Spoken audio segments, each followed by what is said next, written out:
Ministry says Ethiopia working to build strong and sustainable logistics systems.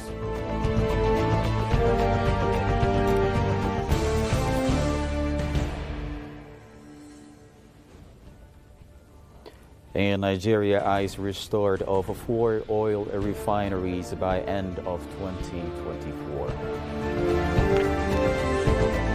Hello and welcome to EBC World. I'm Asked Matnaf with the hour's updates. Ethiopian National Defense Force Chief of Staff Field Marshal Birhanu Jula held discussions on Monday with the Somaliland Chief of Staff Major General Nuh Ismail Tani to explore avenues for military cooperation.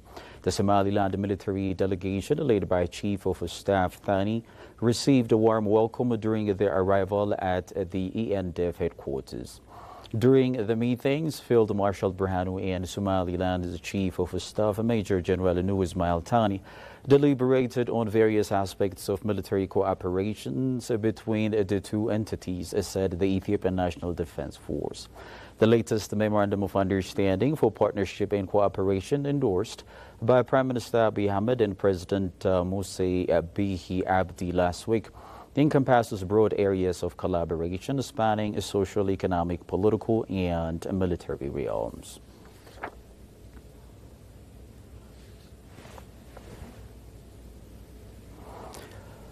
Grand Abrahot Library of Ethiopia, the largest library in the country, has joined the Silk Road International Library Alliance, a Silk Road Digital Library confirmed.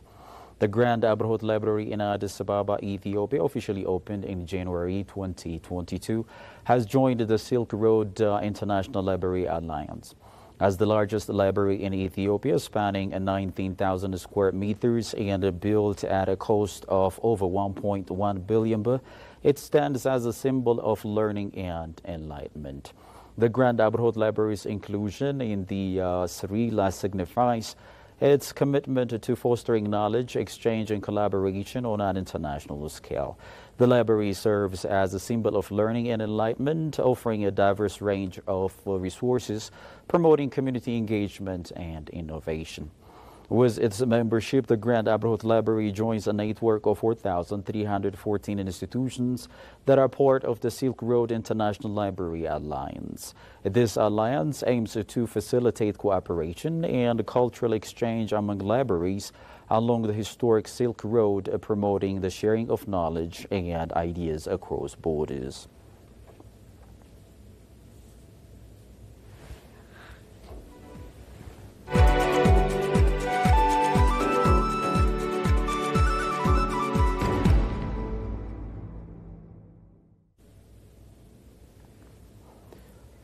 Launching of freighter services to Casablanca, Morocco opens a new chapter as it is Ethiopian Airlines' maiden venture into the Maghreb region.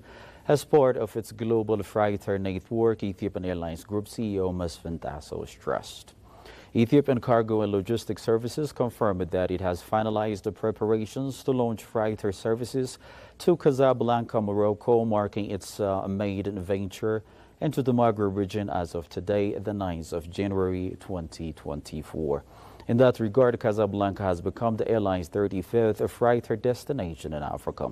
Speaking on the launching of this new service, Group CEO Mr. Mesfin Tasso noted that he is excited to announce the launch of the freighter services to Casablanca, Morocco.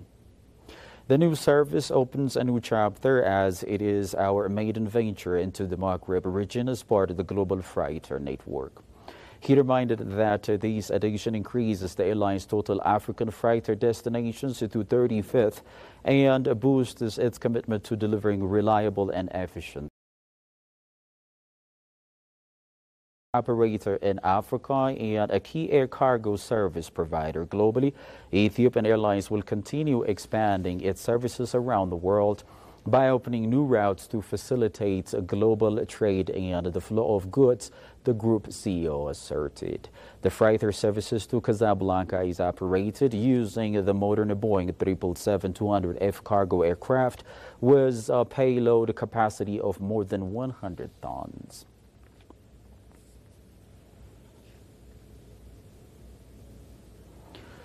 Ethiopia is endeavoring to establish a robust and enduring logistic infrastructure, according to the Ministry of Transport and Logistics.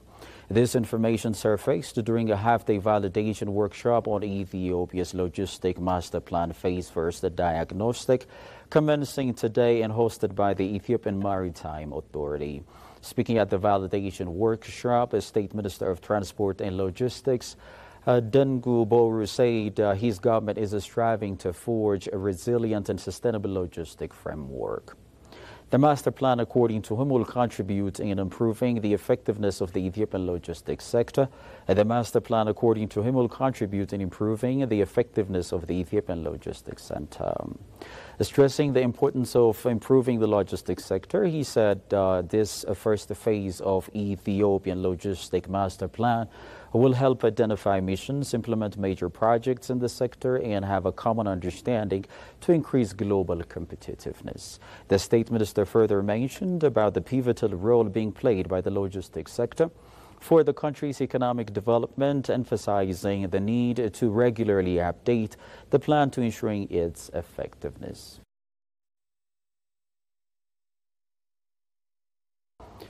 For several years now, Africa's largest exporter of crude oil has been relying on imported refined products to meet local demands like gasoline, kerosene, and diesel. Hopefully, Nigeria is in a move to change this situation. The Nigerian government is determined to not only end petrol imports, but to also make the country a net exporter of petroleum products by the end of this year. It says its two other refineries will come back on stream by the last quarter of the year. Goshu Maliso has more from CGTN Africa. The Port Harcourt refinery is the biggest government-owned refinery in Nigeria, comprising of 2 units of combined capacity of 210,000 barrels per day. The refinery was shut down in 2019 for the first phase of $1.5 billion repair work project, which has now completed with the test run of the facility. The mechanical part is completed, and this is the beginning of, the completion of not just this Port Harcourt refinery, phase 1 and 2, but the one for Warri and then the one in Kaduna, so that we'll be able to benefit from this massive investment that the country has made. The Nigerian government says it is determined to not only end petroleum imports, but also to make the country a net exporter of petroleum products by the end of this year. It says its 2 other refineries will come back on stream by the last quarter of the year. In addition to all of the 650,000 barrels per day privately owned Dangote refinery has now been supplied with crude, and the first batch of the petroleum products are now due out of the refinery by the end of January.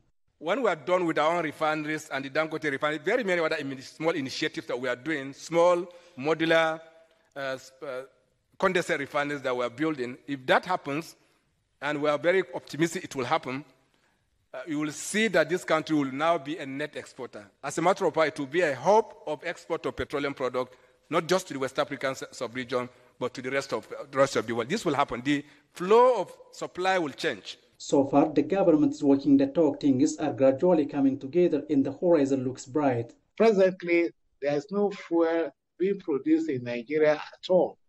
So the fact that whatever product that the refineries start to produce will back out the imported fuel, and that will have some positive impact on the Nigerian economy. And then in terms of availability, so all this will start to have some changes, positive changes in favor of Nigeria and Nigerian consumers. Dangote Refinery has said it will start with the production diesel and aviation fuel and operate at about half of its capacity before it gradually ramping up production. Well, before I wrap up the hour's news bulletin, let me now recap top stories of the hour. Ministry says Ethiopia working to build strong and sustainable logistics system. Nigeria eyes restart of 4 oil refineries by end of 2024.